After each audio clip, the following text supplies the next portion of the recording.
Imagine a nation struggling with inefficient healthcare, where people wait in endless lines and receive inadequate treatment.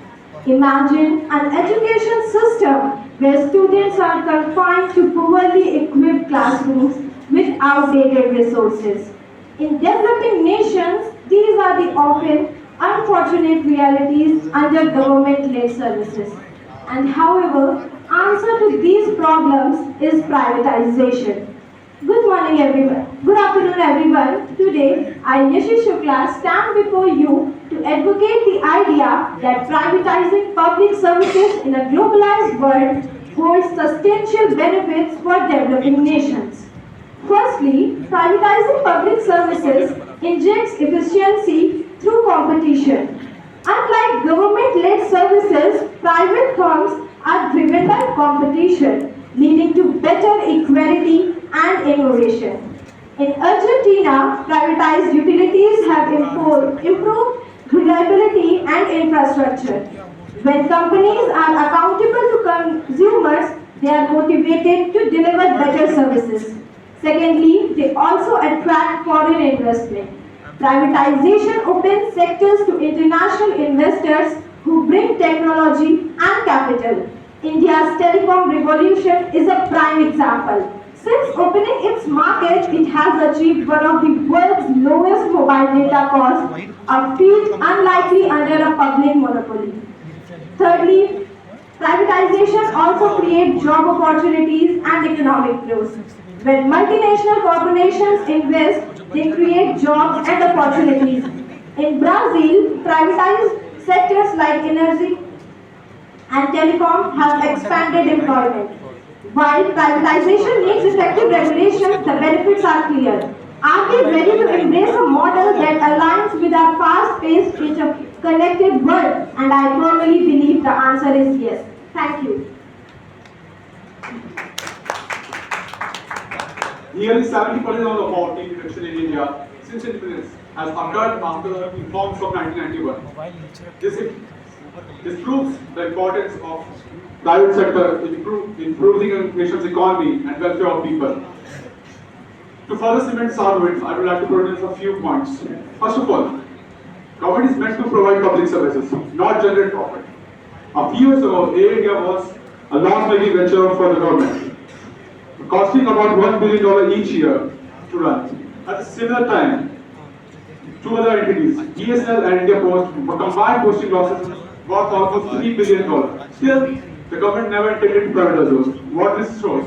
It shows that the assets which produce strategic importance or provide genuine public services to the people need to be held in the public sector. But the government should not be trying to make profit with it. Thank you.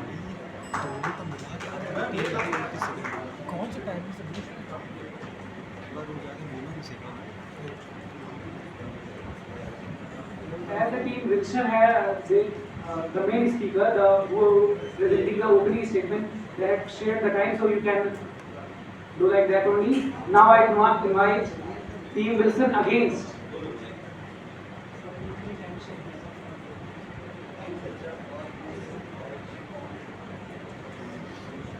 Please introduce your name and team.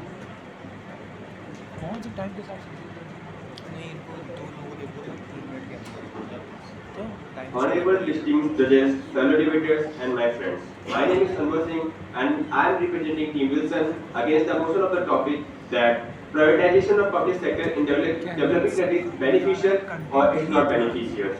So, as my proponent talk about the efficiency of the privatization, I firmly believe privatization has destroyed developing countries, exacerbating inequalities and compromising the essential services. I will start with some common phrases that privatization prioritizes profit over the people, neglecting the marginalized community. Because the private companies are more about the profit, that this profit is for their own company development, not for the governmental or the public people's development, public people's welfare. As the government works for the only welfare of the public people. The next phrase will be that the private providers charge exorbitant fees during delaying the basic service to the vulnerable population.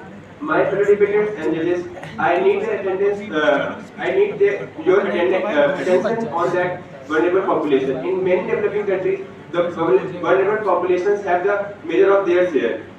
Vulnerability from their geographical inhabitants, they are vulnerable because of less education, they are vulnerable because they not have that economic stability.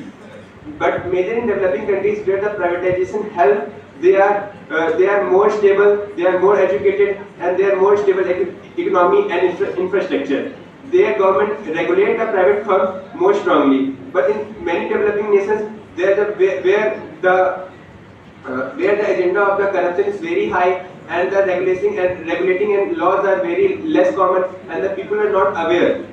There is the privatization may lead to the degradation of their country, and we can say that the government after this government surrendered the regulatory power enabling the exploitation. Privatization increased the disparity, undermining the social cohesion. Public services are the major source of the economy for the government by its to administrate it properly. If the government doesn't have any income, they have no source of income, how they can welfare. The Aristotle who gave the theory of the state, he also talk about the independent state. That state should have something to make welfare and something of the revenue. In the developing countries, we can say that including the few sectors which could never be make this privatized. The first sector we say that the education. If we privatize the education, we will lose their culture because education will be not affordable to the everyone.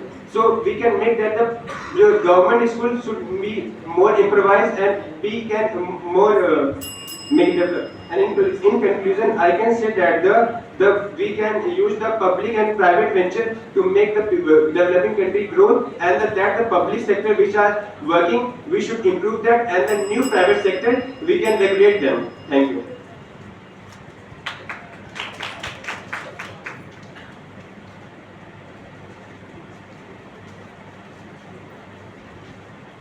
Now as they have delivered their opening statement, it is open for the question.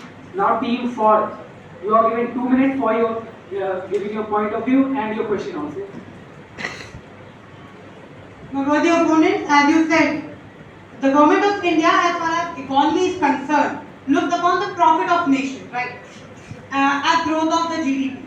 What do you say that when is it far better investing in a feeble working sector as PSUs or privatizing it and making it even more stronger to help GDP growth?